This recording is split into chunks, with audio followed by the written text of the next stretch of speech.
This is a 30-ton anchor chain falling off the bow of the USS Nimitz at full speed. Each link, the weight of 3 grown men, is screaming through the hull, and the only thing that can stop it is one hand-operated wheel. This is how a nuclear-powered aircraft carrier drops its anchor with technology first used in the age of sail. Deep inside the bow, in the same second, a steel vault has come alive. The room is the ship's chain locker, low near the waterline. Hundreds of feet of chain sit stacked here in flat layers, and right now the entire pile is leaping. Links jump off the deck and plates whip around a pipe in the ceiling. Down here the sound turns into a rhythm, link after link slamming the rim of that pipe in a steady, hammering blur. Not one sailor is inside this room, and none is allowed to be. The fury makes sense once you follow the chain. From this locker, it rises through a pipe to the open deck. It wraps around a great drum. Then it dives back down through the hawse pipe, the angled tunnel that carries it out of the hull. By rule, it's cut at least 9 times the width of the chain running through it, wide enough to swallow a man whole. From the dark to the open sea, the chain roars through all of it in seconds. But it only leaves that cleanly because of how it was put away. Sailors call the stacking method faking down. Every tier gets laid by hand, row over row, so the chain can feed upward without snarling. That's straight out of Navy seamanship manuals. A fouled tier in mid-drop means a jammed pipe or a loose end whipping across the compartment, so the crew rebuilds that pile after every single use, well before the anchor ever moves again. The locker itself is built for the abuse, with plating that takes the beating of falling steel and drains below the pile to carry off the seawater the chains bring home. And at the very bottom of that pile, under every layer, there it is. One full section of chain in bright red paint. Every other length is bare steel. It waits down there in the dark, and it'll only ever matter if the sailors one deck up get something wrong. 2 minutes before the drop, the story is calm. An anchor detail of about a dozen sailors musters on the forecastle, the bow of the carrier, and the anchor windlass room. Riggers walk the chain first, checking that nothing sits fouled between the locker and the hull. 60 seconds out, they strip the heavy stoppers away one by one until a single fitting called a pelican hook is carrying the anchor alone. The pelican hook earns its name from its shape, a long hinged jaw closed over the chain like a beak, held shut by a sliding ring, the bail. The geometry does the holding. All of that weight runs through the jaw's hinge, not the ring, so the bail stays loose enough to knock free with one swing of a maul. 30 tons, held shut by a part one man can move. 2 brakemen own the wheel. A safety observer watches everyone else. Nobody crosses the strip of deck beside the chain, because the crew treats that space like a live wire. Sound-powered phones link the deck to the pilot house. Every command repeated back word for word. Then every man waits. The brakeman resting his hands on the wheel has no way of knowing whether today is the day the band refuses to answer it. But the order they're waiting for comes from somewhere else entirely. The forecastle never decides when to drop. High above, the bridge team calculates wind, current, and depth. Then drives the carrier over a chosen patch of seabed. Charts rule out rocky bottoms and buried cables, and even the weather forecast has a vote, because a rising wind changes how much chain the ship will need. When the ship settles over the mark, the word comes down the line. Let go the anchor. A sailor swings a maul at the pelican hook.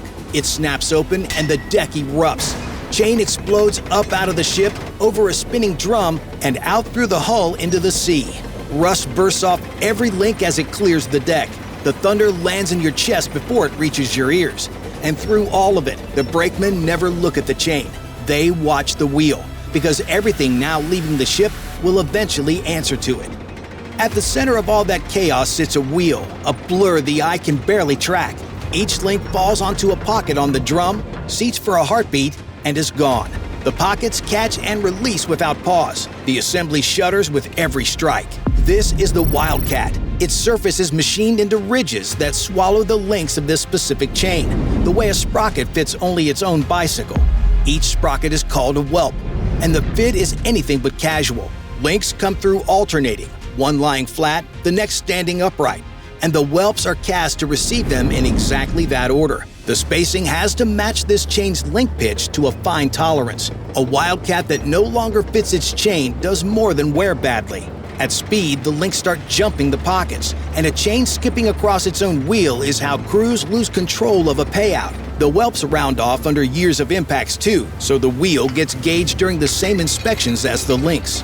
Wheel and chain wear together, or the pair stops being a pair. The Wildcat carries one trick that makes the whole thing work. It can be locked to the windlass, the powerful winch that raises the anchor, or it can be uncoupled and left to spin completely free.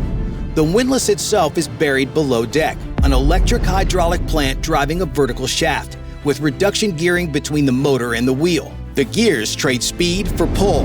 That's why a machine sized to tear a buried anchor out of the seabed turns its wheel at a walking pace. Above the Wildcat, a barrel-shaped capstan rides the same shaft, there for hauling mooring lines when the anchor gear sits idle. During a drop, crews deliberately disconnect all of it, and Navy engineering manuals are blunt about why. A falling chain would tear the winch apart, so the motor never touches a drop, which exposes the real problem. Nothing with power is connected, so gravity is doing the driving. What force is left to slow all that accelerating steel? Friction. One band of it. And what's going over the side is hard to picture from shore. 90 feet of chain just left the ship. A Navy calls that length a shot. A single shot weighs over 10 tons. By the time the Echo fades off the hull, another one is gone. Each link in it weighs 360 pounds, heavier than an NFL lineman, and no sailor on Earth lifts one by hand. 12 shots hang behind each anchor. 1,080 feet of chain in stock nearly 5 inches thick, and at the far end of all of that falls the anchor itself.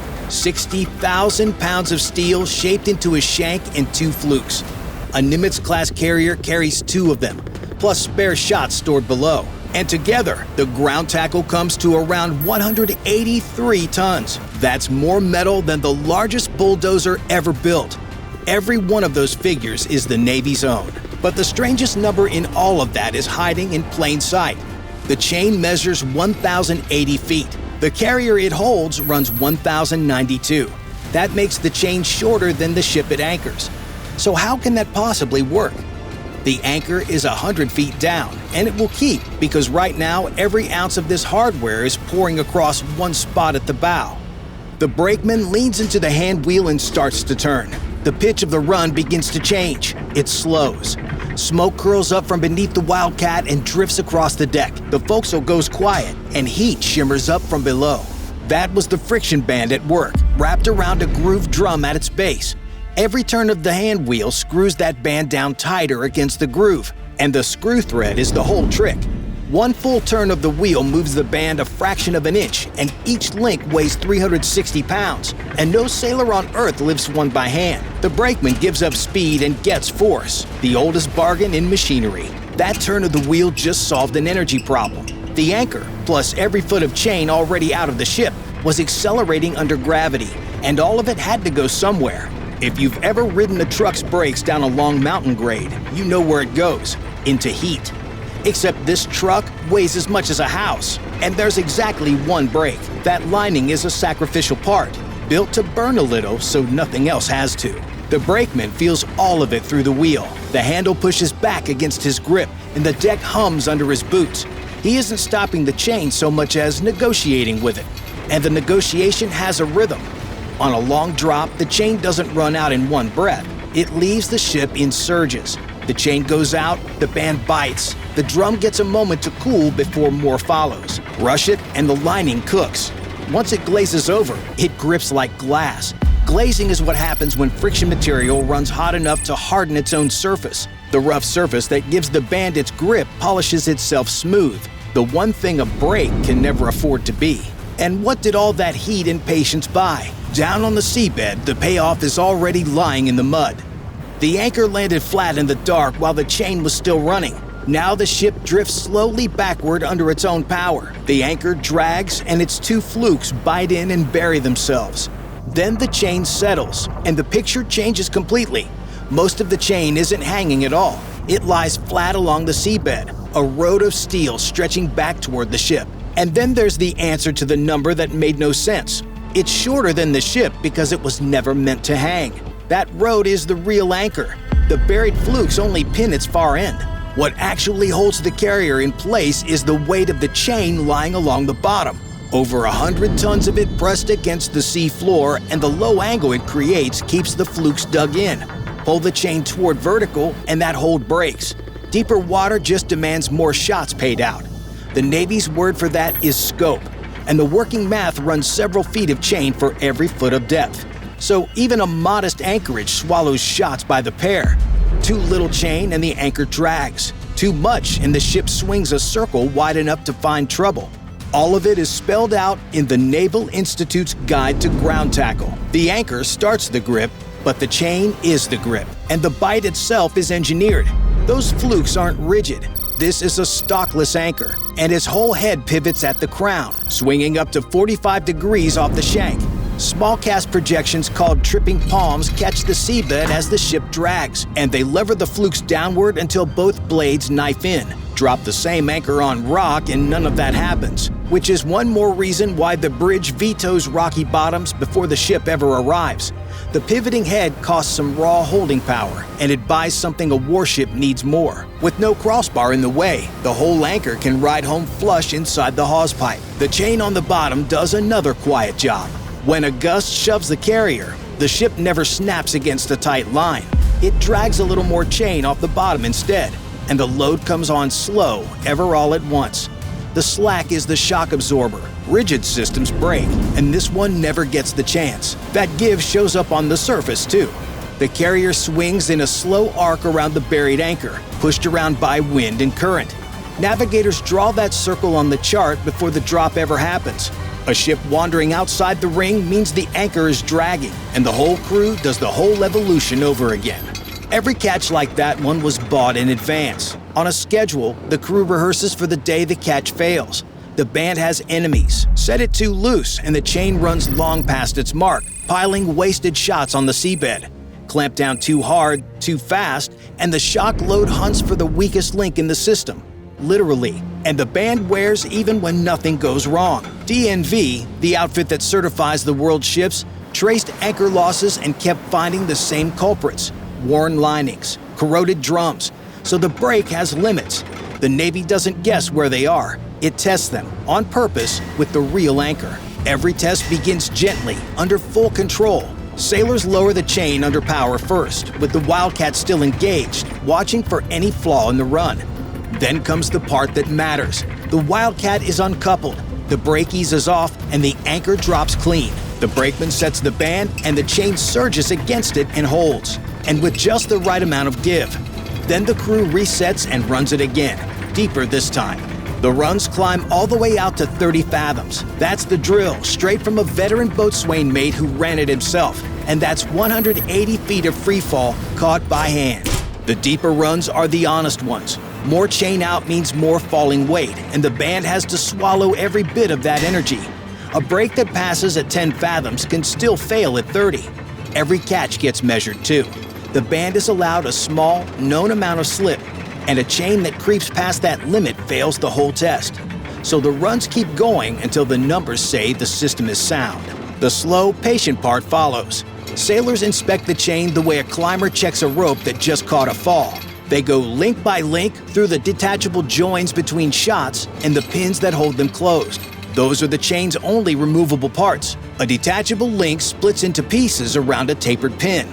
That's what lets the crew break the chain apart, swap a worn shot for a spare, and rebuild the run without touching a forge. It's also why the pins get so much attention. A detachable link is the one place the chain was designed to come apart. The lining gets gone over for glazing and wear. Whatever fails gets stripped and replaced, the same as brake pads on a car, just measured in feet instead of inches. In the yards, the full chain can even come ashore, stretched across a pier while inspectors work down every foot of it. The only way to know a brake can arrest a true freefall is to hand it one, on a schedule, and see how it holds up. Because the entire test is a rehearsal for one specific day, the day the brake doesn't answer the wheel, and it happened. A runway starts like an ordinary drop. Chain pays out, and the brakeman spins the hand wheel to check the run. For the first few seconds, nobody on the forecastle knows anything is wrong. The chain does. The pitch doesn't change. The chain keeps accelerating. Past a certain speed, the physics closes like a door. Friction can no longer bleed off energy faster than the gravity adds it, and nothing on the ship can recover the run. There's no cutting the power because it was never connected, and no second brake to reach for. Every few seconds, another 10-ton shot is gone. If you're standing on the deck, the color tells you everything. White flashes by, blue follows. Then one shot painted yellow from end to end. These colors are the shot counter: red, white, and blue on the connecting links, and yellow means one shot left. Down in the locker, the pile begins to move, and the last length of chain comes up off the plates in solid red. Topside red means one thing: clear the forecastle. Because down here, the runway is about to reach the final link, bolted to the ship itself. That one mounting takes the shock of 183 tons at full speed. It was never designed to win that fight. The fitting even has a release, a pin that can be knocked free from outside the compartment. It's meant for slipping the whole chain loose in a planned emergency. In a runway, nobody gets the chance. That point has a name: the bitter end. And every time you've ever heard that phrase, this is what it meant.